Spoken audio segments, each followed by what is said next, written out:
Afternoon, everyone. Thank you for coming to the Spy Museum, particularly in this rugged weather, or rough weather, I should say. Hope everyone had a very nice Veterans Day weekend.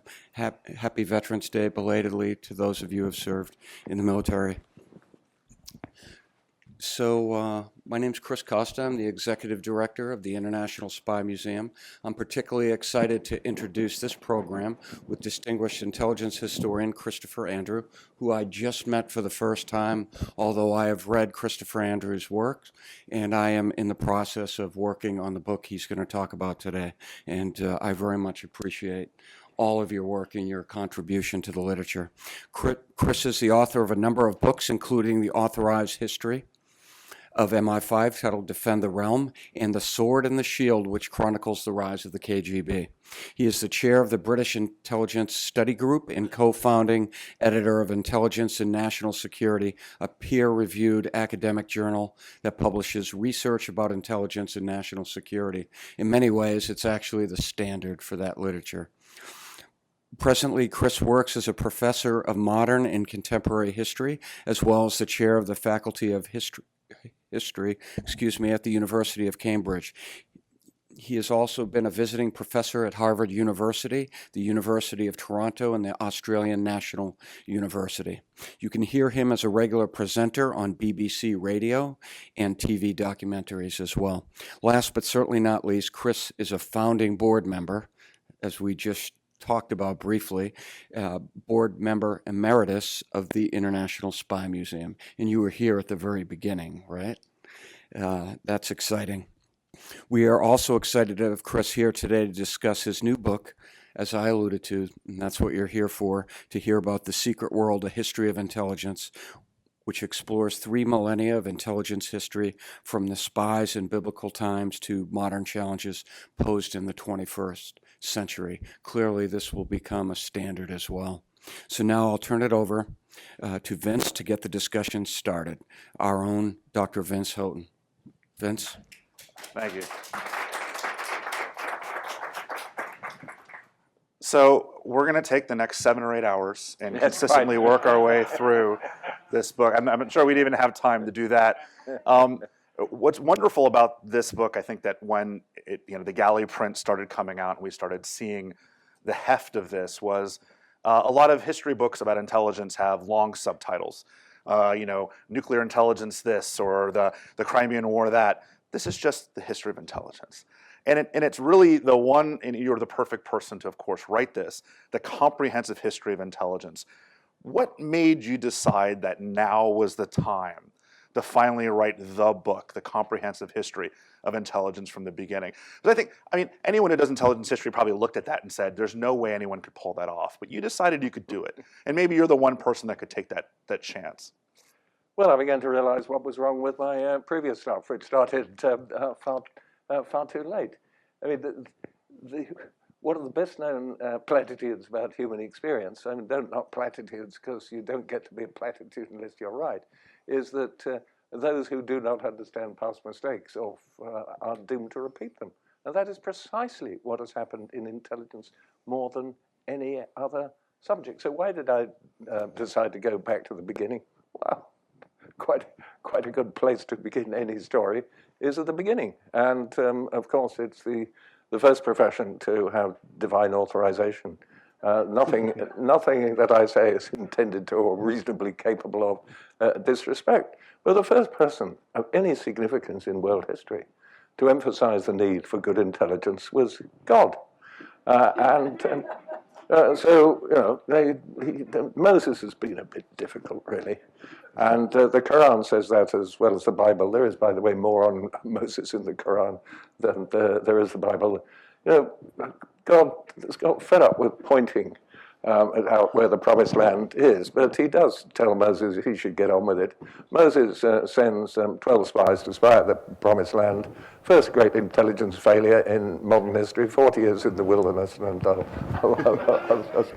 I began at the beginning, and I still think that is a good place to begin. The other thing, of course, all of us are influenced by the people who live next door. Now, the great advantage to begin and indeed continue my career in Cambridge. And when all those years ago I began it, Around us in the Newnham area of Cambridge, there were a phenomenal number of people who had been at Bletchley Park, the most successful British intelligence agency ever. And they, of course, were so young at the time that they were still around in mid-career when I joined the faculty. So just two things. At that point, I will stop my answer to your question and we'll move on to other points of discussion. I was thrilled by what they knew and amazed by what they didn't know, because the history of intelligence, because it's been more classified than any other, means that until recently, to some extent, I agree even now, members of intelligence communities know less about the long-term past history of their profession than any other. So these people who are absolutely brilliant at breaking Hitler's codes haven't the slightest idea that the last time we'd been threatened by invasion before that, which was Napoleon at the beginning of the 19th century, their predecessors had been breaking his codes. And the people who broke Napoleon's codes haven't the slightest idea that when that Philip II got his armada together, no chance, because we were breaking his codes as well. And it's not just, like you mentioned, it's not just that we're bad right now, there's been consistent lack of knowledge about the predecessors, a lot of reinventing the wheel as you lay out. Yeah. I'm always hesitant to bring up something that appears in the first paragraph of the introduction for any author, because, well, that's all you read, right? But you really lay this out well, where you talk about the idea is that even during the Renaissance, they're reinventing the wheel. During the time period, they're not realizing that this had been done in a different part of the world, and trying to find new and innovative ways of doing things might just mean open a book and actually look back at this. And let me ask you about today, because we haven't gotten dramatically better, although the programs are popping up places where there's intelligence history, and certainly scholars are around. Do you see a bigger intellectual market today for intelligence history than you did maybe 15, 20, 30 years ago? And how well are we filling in the holes in the literature? Think big history, right? Big history, because intelligence history is kind of a niche, but it shouldn't be. And kind of how are we doing a good job in filling in the big holes in our understanding of the past by bringing in this intelligence history dynamic? Well, I think the great improvement over the last generation is that intelligence, which is a necessary part of any political history, and a necessary part of the history of international relations and more frequently than not, used to be left out altogether.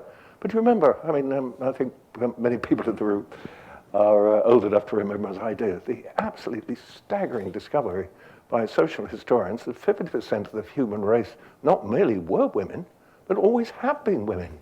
And what that has done to social history has been very overdrawn. But again, if one looks back at the kind of history that was written half a century ago, they were left out.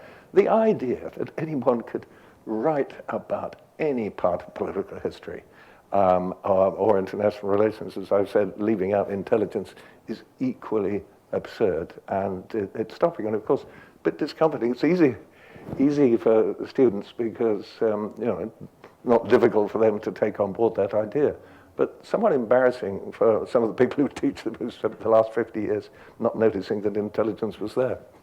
Well, I mean, that's the thing. I mean, you look at, not to call out names, but he's called himself out, so I'll do it too, the Dean of American Diplomatic History, John Lewis Gaddis, yes, who has written some of the most important books about the Cold War, will admittedly say, I don't really cover intelligence because I don't understand it all that well. I don't want to look stupid talking about it. I mean, that seems to be just a glaring hole in the literature. Well, it is. I mean, he's an extremely good historian, and all of us leave things out, and this doesn't disqualify the rest of his book. But the omissions are simply extraordinary, and it's not as if it's a complete omission.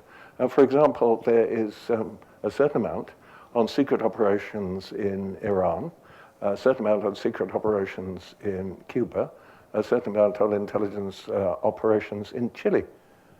But they're all the CIA. The simple fact that the KGB was doing more secret operations is not mentioned. Now, nobody nowadays would think of doing a history of the Second World War, which left out code breaking. The idea that one would write a history, especially a really good history of the Cold War, which never mentioned codebreakers, is, to use a British technical expression, bonkers.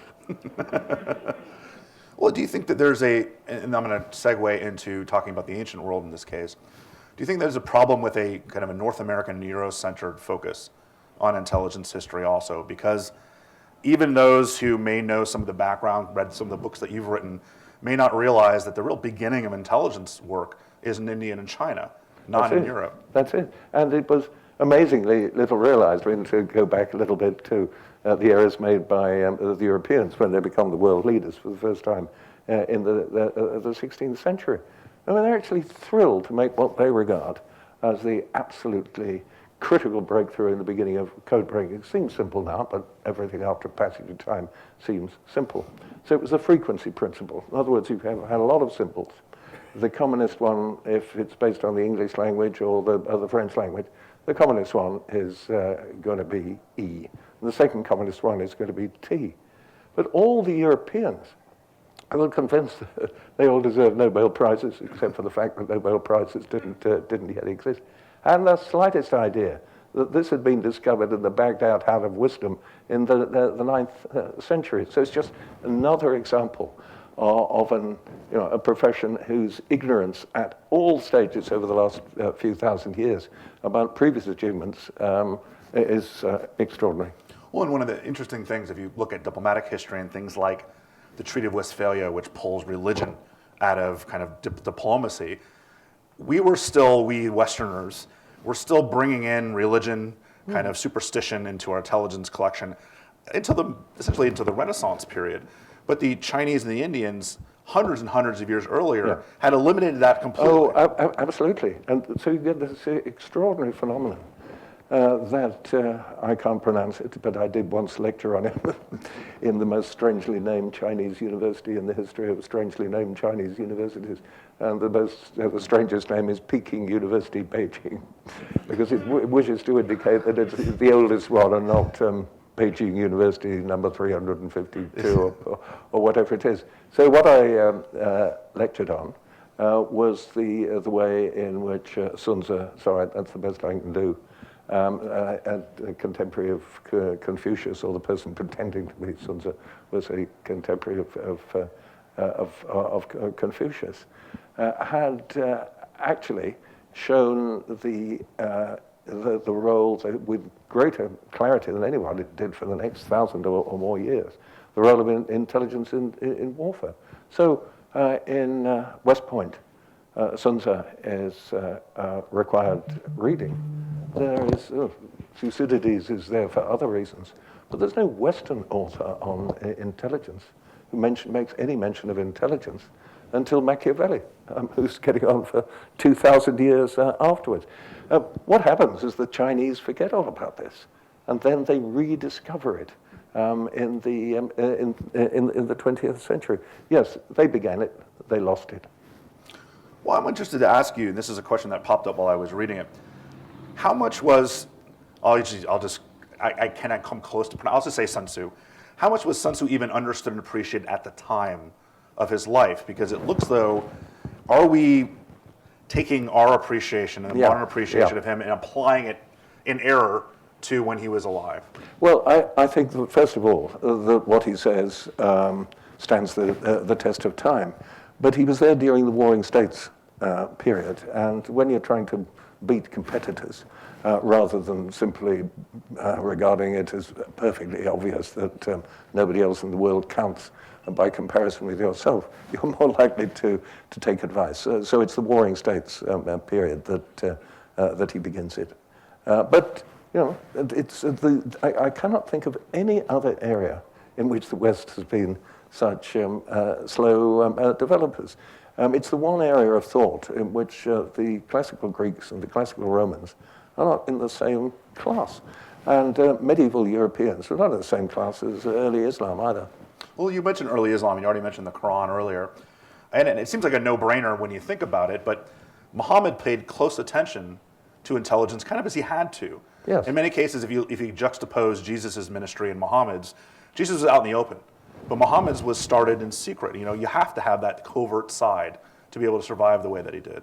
Well, Jesus was a victim of intelligence services. After all, from the moment at the beginning of Holy Week that he enters Jerusalem, he's under surveillance by the chief priests and their agents and other ne'er-do-wells. And Judas is a paid penetration agent. I just give one example of, and there's, again, nothing which is incompatible with Orthodox belief here. But look at the way that Jesus behaves on the Thursday in Holy Week. It's the Passover meal. It's the day of, come to be known as the Last Supper. Now, instead of saying to the disciples, as he would have done on previous occasions, right, check your watches. Sorry, they weren't watches. But anyway, we're drinks at 6:30 and Passover at 7:30. What he says to two of the disciples is, go off to such and such a part of Jerusalem and look for a man carrying a pitcher of water, which is a vanishingly rare activity for a man to be engaged in. Anyway, the man carrying the pitcher of water is found. They follow him. They find the upper room where everything is prepared for a Passover meal. So why did Jesus do that? And it's curious that theologians have not applied themselves to this question. I think the answer is absolutely obvious. If he told all the disciples, since he's clearly aware they've been penetrated, he's probably aware that Judas Iscariot is in the pay of the chief priests, he would have been arrested immediately. And he would not have been able that evening to explain how he was to be remembered through the breaking of bread and the drinking of wine. And of course, immediately after the meal, he goes to Gethsemane, he is arrested. Now on to Muhammad. One of the things which I think non-Muslims find most difficult to accept about Muhammad, and again, not for any pro or anti-Islamic reason, it's just an idea which is very strange. But if you have a look, as I've done, and I've quoted in my book the single best-selling and I think most approved biography of Muhammad in the English language and the others, one of the things it says is, he's by far the greatest military leader in the world. Well, if the Orthodox version is, the Muslim version is accepted, he won 27 battles, no defeats, and about 40 or 50 armed engagements. Well, how did he do that? Well, he obviously couldn't do it without paying a considerable attention to intelligence. Now, it's not in the Quran, because the Quran is about the message, not the messenger. There are less than half a dozen references to Muhammad by name. But all Muslims, if they wish to know the life of the Prophet, look at the Hadith, which are the sacred record, at least for Sunnis, and not simply for Sunnis, of what Muhammad did and said. And there is an awful lot about intelligence there. So Muhammad, according to the Orthodox version, wasn't simply the greatest general of the age. He was the greatest intelligence officer of the age. And that, by the way, is now Al-Qaeda concentrate on the intelligence really rather a lot in their training manuals. We're going to have to skip some years because, again, yes, we don't have 7 hours. So let's pop to Europe during the Renaissance period. This is, as you talk in the book, really the beginning of organized intelligence work in Europe. But why not before? So I lied saying I was going to skip ahead. Let's go back to ancient Greece and ancient Rome quickly. Yeah. Quickly. And let's talk about why it never really appeared. They were organized in everything else. Yeah. Right? But why not in organized intelligence? Well, because they were no good. But the reason that they were no good, it was a sensible underlying idea. So who is best informed about what your enemies are up to? Easy, the gods. So why don't you ask the gods? So you go to Delphi and pay unreasonable sums for an answer which turns out usually to be inaccurate. So divination.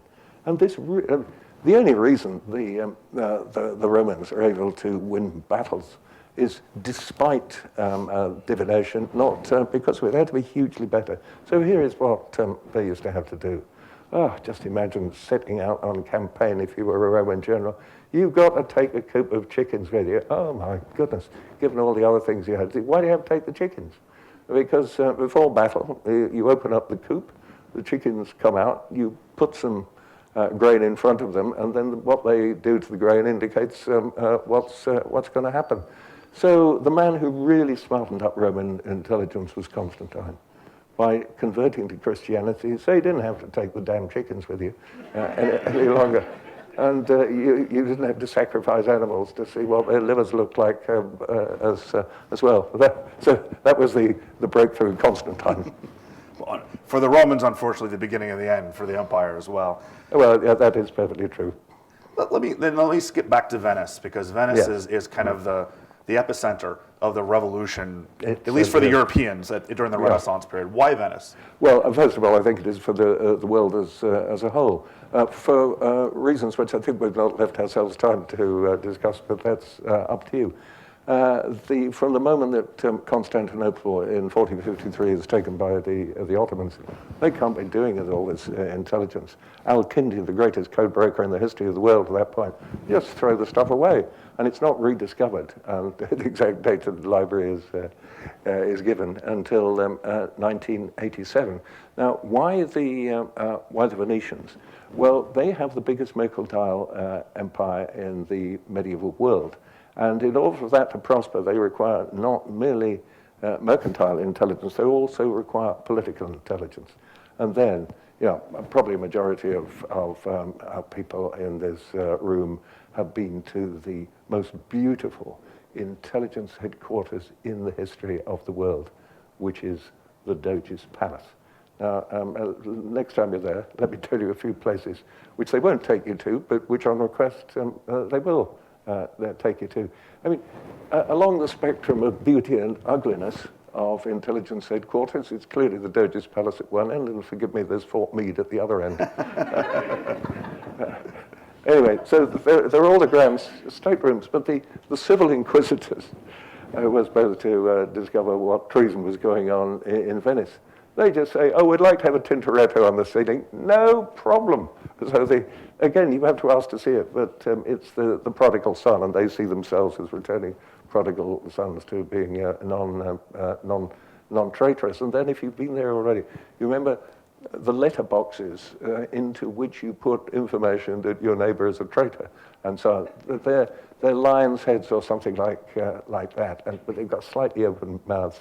So as you're going down the staircase, you just slip in, my neighbor is a traitor.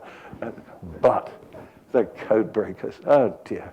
You can always fob off the codebreakers with really accommodation, which in some cases is even worse than Fort Meade, although that's pretty difficult to imagine. So again, by special request, you can go to the top floors of the Doge's Palace. And there, instead of these high rooms with high ceilings, they're cut off halfway up. Well, that means you can't open the windows, because if you've only got access to, and if you've been in Venice in August, the idea of simply surviving with the window shut is pretty difficult. But it was the greatest code-breaking agency in the world. But in the Second World War, MI5 occupied Blenheim Palace, which it's a really nice place, and you can pay to have a wedding and other things there. Where did they put the codebreakers? They put them in mission huts, which you can go and see at Bletchley Park. So the great tradition of putting the world's greatest codebreakers in hovels has a very long history, which goes all the way back to the Doge's Palace. Well, Britain's big foray into code breaking is another, main character that perhaps people don't know a lot about. They certainly know who he worked for, and that's Elizabeth I and Francis Walsingham. This is the ascension of the English into being a top-notch intelligence country.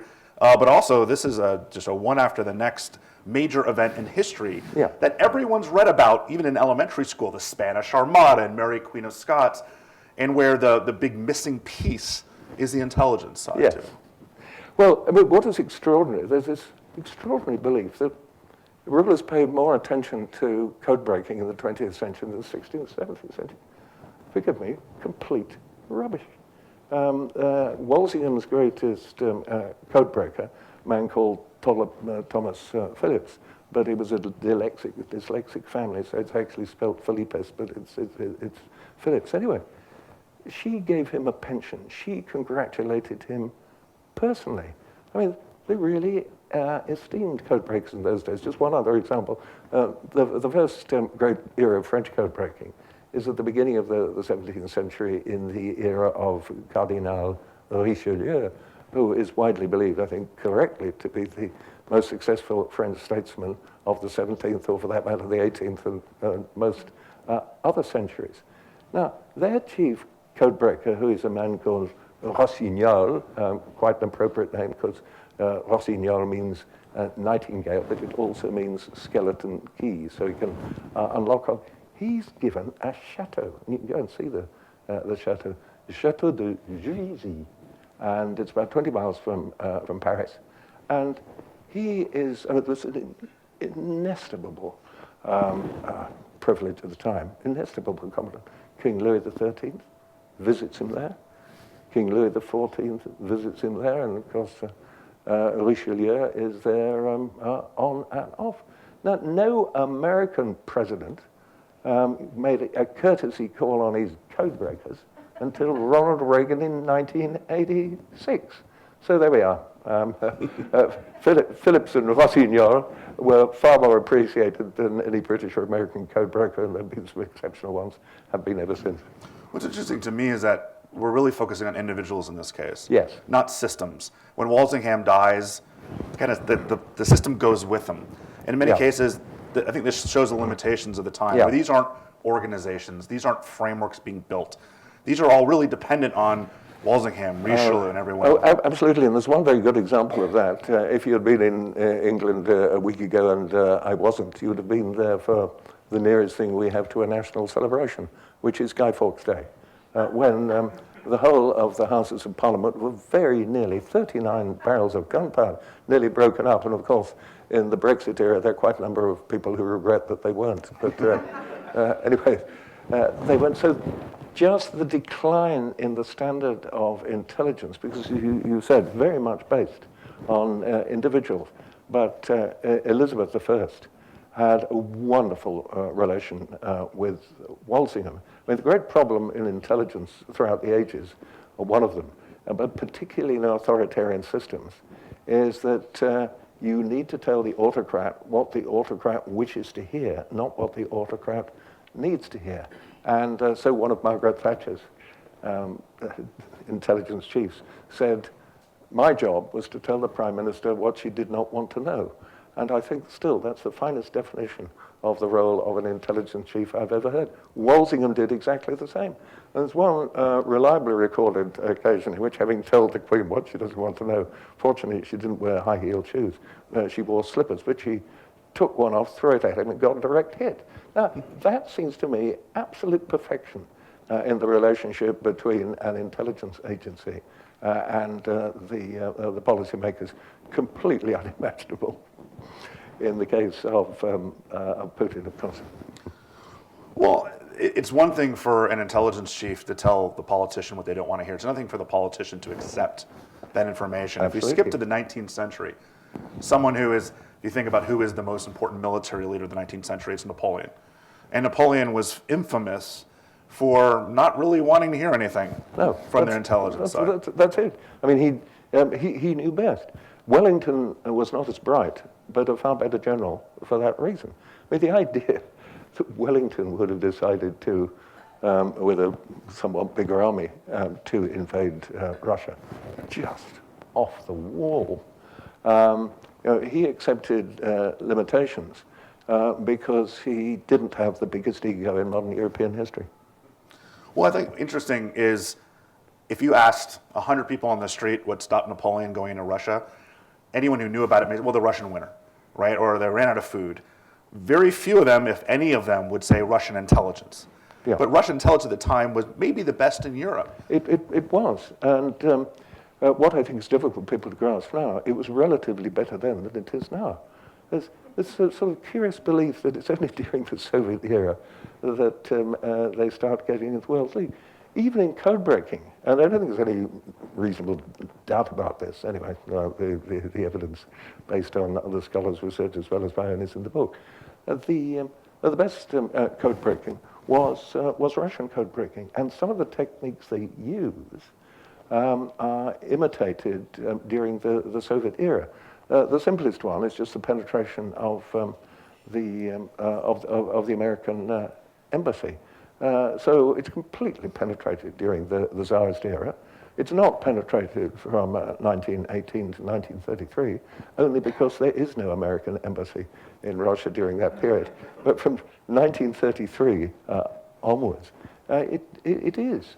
So just two examples. Eventually, the ambassador agrees to the FBI sending somebody over to an electronic sweep of the embassy in 1944. In day one, they discover 120 listening devices. And then there may even be, I can no longer remember if there's an image within this wonderful museum.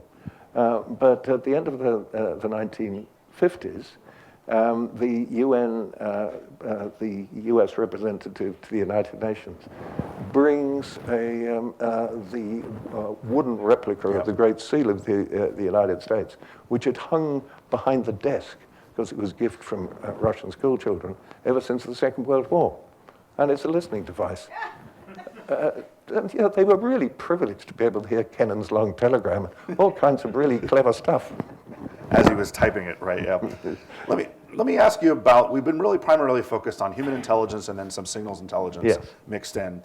The 19th century is really starting to bring new forms. Napoleon was bad at listening to a lot of people, but he really embraced open source intelligence more than anyone else. And then technological change during the 19th century brought in the idea of new ways of doing signals intelligence like the telegraph, and then even IMIT, overhead reconnaissance in the Civil War. Can you talk a little bit about that evolution and how that made that century in particular, the 19th? Obviously, the Industrial Revolution starts a little before that, but important for... Well, the balloon brigade during the American Civil War, it doesn't have much effect during the Civil War, but it's a really important marker, which becomes really important thereafter. And the problem during the First World War is that even though there is a lot of overhead photography, planes can only get, you know, if they're lucky, a few miles behind the front line before they're shot down. So it doesn't really come into its own until it becomes really high altitude reconnaissance. But I really don't think it's an exaggeration to say that the reason we're able to sit here is that this wasn't yet spy satellites, although they were in existence. But in 1962, the spy planes taking remarkably crisp imagery from 70,000 feet up were able to show that missile bases were under construction in Cuba some weeks before they became operational. Now, I think it is reasonably clear now that the documents have been released that if the United States had only discovered the missile bases after they became operational, there would have been an airstrike. And if there'd been an airstrike, the idea that the Russians would have said, whoops, sorry, we won't do that again, I think is pretty unlikely. So what we get is the first thermonuclear war. The intelligence is not like other information. It's not usually dramatic in the sense that just one piece of information. It's a steady flow of information. But that was a moment which saved the world. That was interesting that you said the first thermonuclear war, like there'd be a second or a third after we had the first one.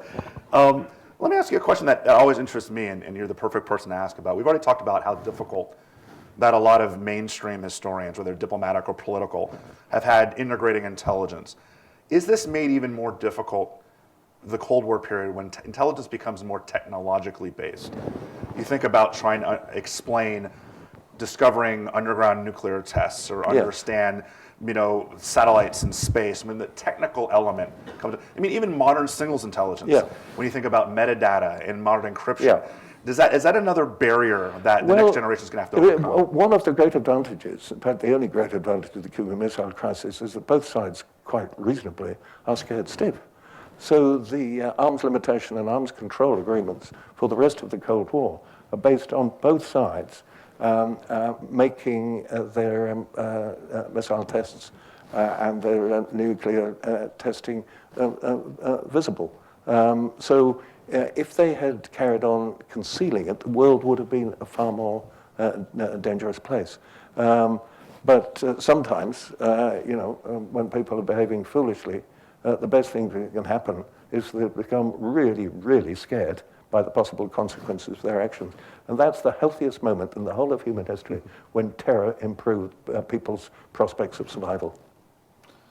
Is there, let me ask this last question and we'll open it up for the audience.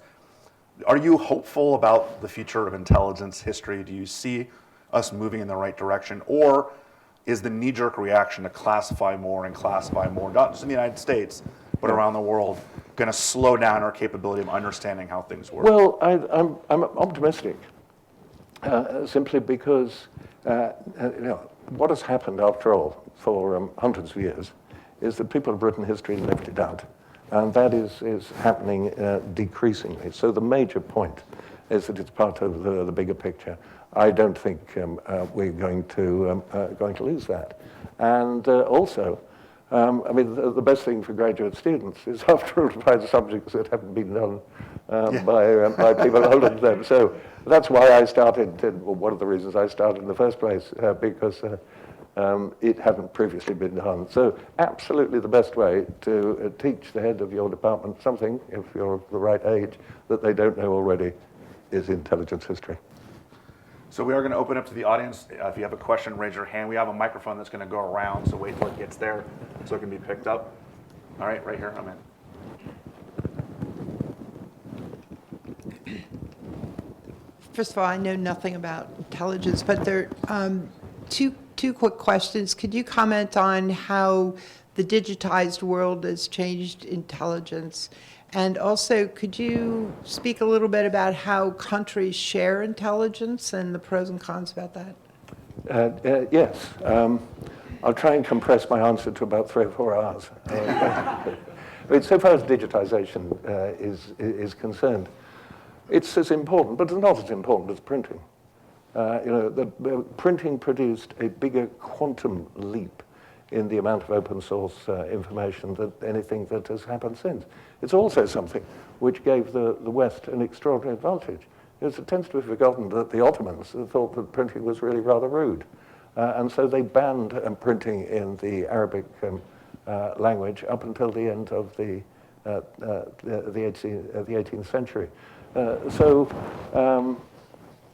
It's the information explosion is something which we've had to deal with since printing. But of course, the explosion also produces new research systems. So when I wrote my first book, I was having to check facts. I had to go along to the library and spend a whole morning trying to look up where somebody was born. Nowadays, I can do it in 10 seconds on the web. So it works both ways. What was your second question? How do countries share intelligence? And could you Well, speak there to is that? to share intelligence satisfactorily, they have to be one of 5 things: American, British, Canadian, Australian, or New Zealanders, the 5 I's, because we are the most trusting and most cooperative people in the world. Some of you may think I'm exaggerating slightly, but it's one of the better legacies, if not the best legacy, of the Second World War. In order to use intelligence to beat Hitler and to beat the Japanese, it had to be shared. I mean, the British could not say, we've broken the U-boat code, so we know where the U-boats are, and we're not telling you. Well, obviously, you couldn't win the Battle of the Atlantic until you did that. But it's such a valuable activity that it continues. Let me give you the most recent example. There have been official historians of MI6, MI5. I was the official historian of MI5, and now our NSA, the Signals Intelligence Agency, GCHQ, has just announced the appointment of its official historian, who's a Canadian. Let me ask you, have you ever worked in CREST, the CIA's database? Yes. That's dramatically changed. Yeah. I mean, it used to be paper documents, and then they digitized everything, and now someone has gone and actually scanned everything and put it online.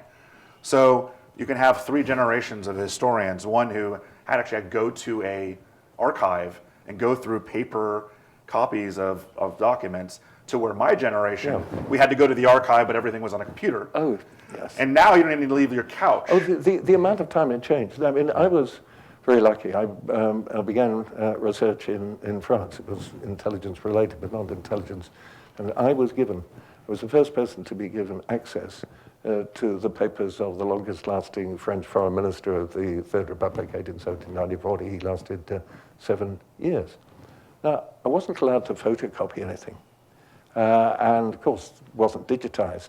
So I spent 5 months copying out by hand, something which, if it had been digitized, I wouldn't have had to go to the archive once. So it goes back to the point that you made. The digitization of information has gone along with the digitization of research tools.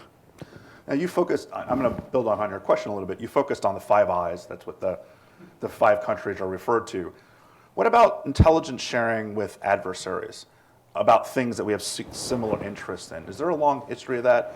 Because the 21st century dealing with counterterrorism, yes. All of a sudden we're having intelligence cooperations with countries that we never would have thought of doing that before. Is there a history before that? There is very limited, but here's the problem, and I'm not going to ask this question, but if I were to get people in the audience to tell me who the people they share most of their personal confidences with, you'd have given me a checklist of your closest friends. It's as simple as that.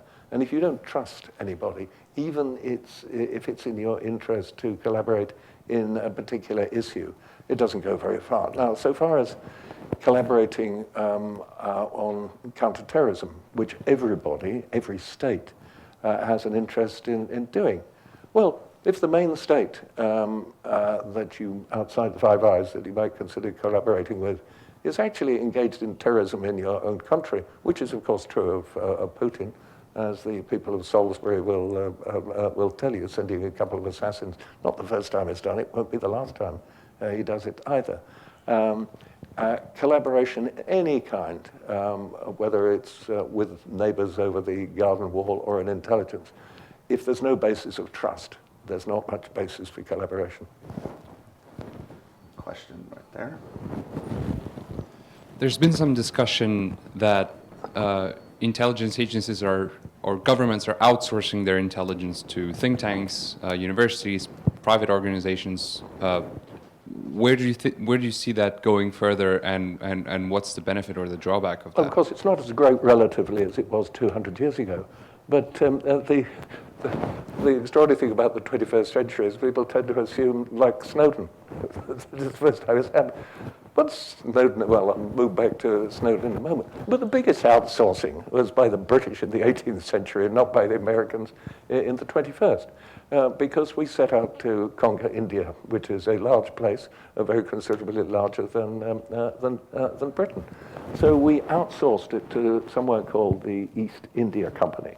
Now, the East India Company at the beginning of the 19th century, even its army was actually twice the size of the British Army, and its intelligence collection was the same. So just briefly moving to Snowden. Yeah, this isn't the first time that somebody has leaked all this kind of stuff. In Britain, it's had very little effect. What happened when his predecessor was involved in 1844, and it's in the book, the outrage was so great, British codebreaking was closed down and didn't start again until 1914. So the first question I would always ask about outsourcing or about whistleblowing or whatever is, where does it begin? And once you know that it was on a bigger scale centuries ago, or on a larger or significant scale, it makes the current experience of it look, it seems to be rather different. Right there.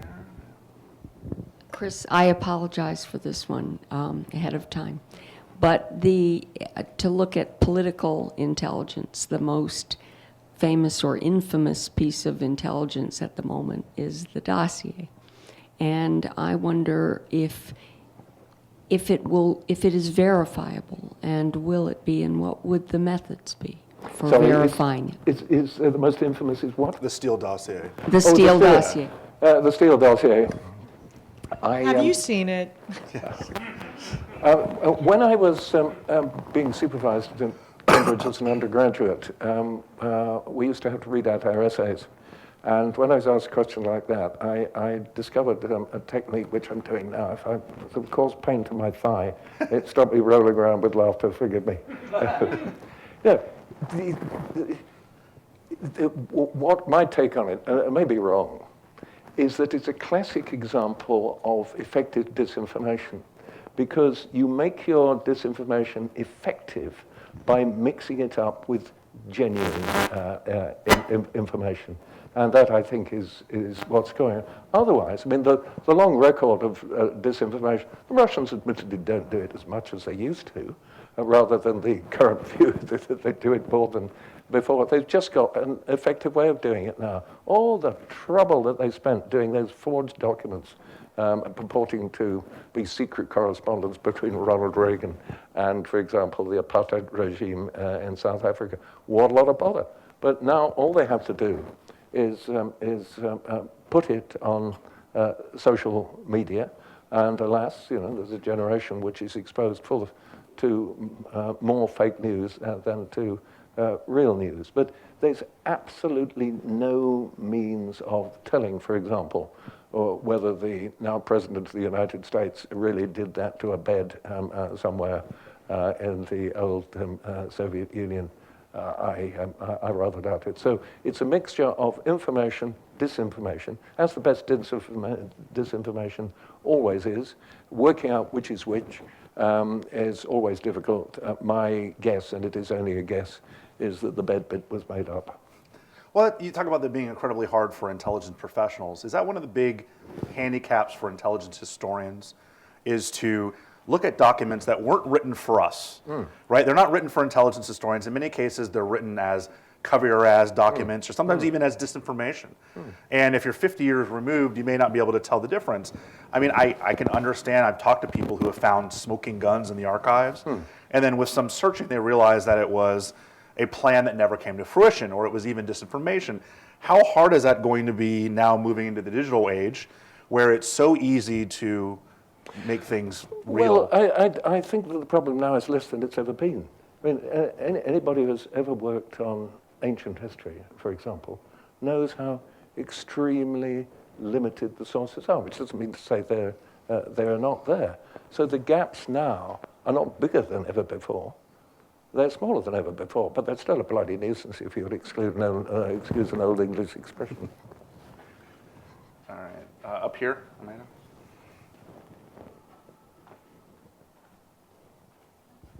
As I understand it, there's the NSA and the CIA and the FBI. Yeah. And it's reasonable for my brain to assume that there's multiple systems. Is there any progress on system integration and information exchange so all three, or however many other agencies there are, can benefit from everything that's collected by each? Well, I think there's been enormous, I mean, if one simply remembers, which is easy for most of us, before 9/11, the failures of communications between agencies then were pretty shocking. And they were actually worse than they had been in many ways in generation before. What I think the lesson that took too long to be learned is the way that you produce cooperation. Now, one method is simply to roll all the agencies up into one. That doesn't work. The method that works best is actually cooperation between agencies, and it's easy to say that.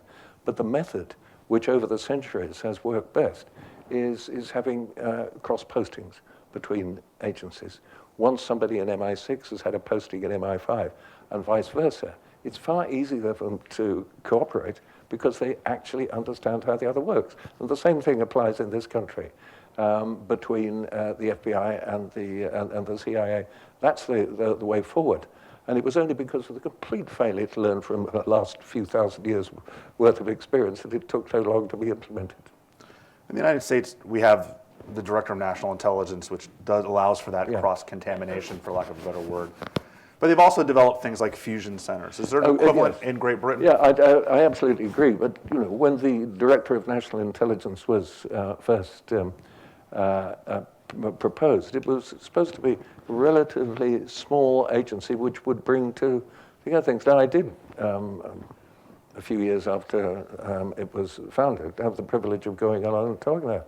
I was amazed. I mean, it was bigger than an average intelligence agency in the rest of the world. And the Department of Homeland Security. What did that pull together? About 20 different agencies. It's just a failure, in my judgment, to learn from historical experience. I mean, we have tens of thousands of years' experience in how best to cooperate. And it didn't seem to me that that long-term experience was being drawn upon in the aftermath of 9/11. Could you expand on that as to two things? One, since the reorganizations in intelligence after 9/11, you're suggesting that that hasn't worked any better than the other reorganizations in law enforcement. What I'm suggesting is that there's a kind of bureaucratic mindset which assumes that the best way to reform is actually to change the names of agencies and develop new agencies. No, if it's not been like that for the last few thousand years, why would that be true in the 21st century? The method which is being used simultaneously is people learning to cooperate with each other. Now, we know it from our children.